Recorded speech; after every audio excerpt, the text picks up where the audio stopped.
Dieynaba Keita from Gambia, 18 years. I came for operation here. Dans plusieurs pays d'Afrique notamment, il y a une partie de la population qui n'a pas accès à ces soins. C'est souvent des jeunes. Il faut les aider. On doit leur donner le petit coup de pouce qui doit leur permettre d'avoir une vie normale et d'accéder à l'école.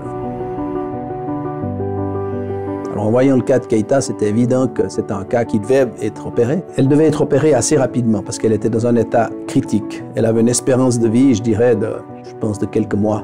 En plus, elle avait fait un AVC. Ce qui caractérise ces patients en général, c'est que c'est des patients qui sont plutôt jeunes. Malgré le fait qu'ils soient jeunes, ils ont une longue histoire médicale derrière eux. Souvent, on a affaire à des cœurs qui sont déjà très atteints, avec des répercussions au niveau du post-opératoire aussi qui peut être plus complexe. Ceux qui viennent ici sont pris en charge comme les gens de chez nous, ils ont des examens préopératoires.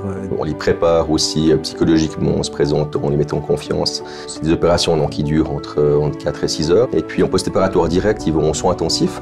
La partie des soins intensifs dure en général 2 à 3 jours.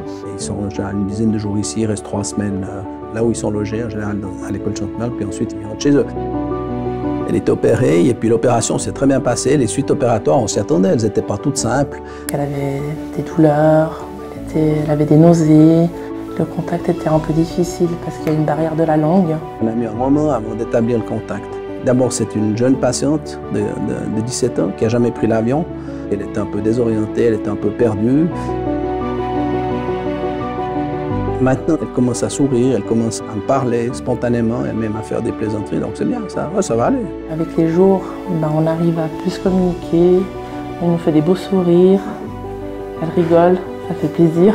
C'est toujours assez touchant de voir ces jeunes adultes qui en général arrivent là avec beaucoup d'espoir parce qu'ils ont déjà traversé de multiples aventures. Même s'ils ont une inquiétude d'être ici parce que c'est pas leur environnement habituel, on les sent surtout très reconnaissants d'espérer pouvoir continuer leur vie par la suite. Et puis surtout quand ils sourient, on est heureux quoi. On est content de pouvoir prendre en charge tous les patients. Pour nous c'est un droit, c'est pas un privilège. Puis maintenant, elle va pouvoir revivre normalement, quoi.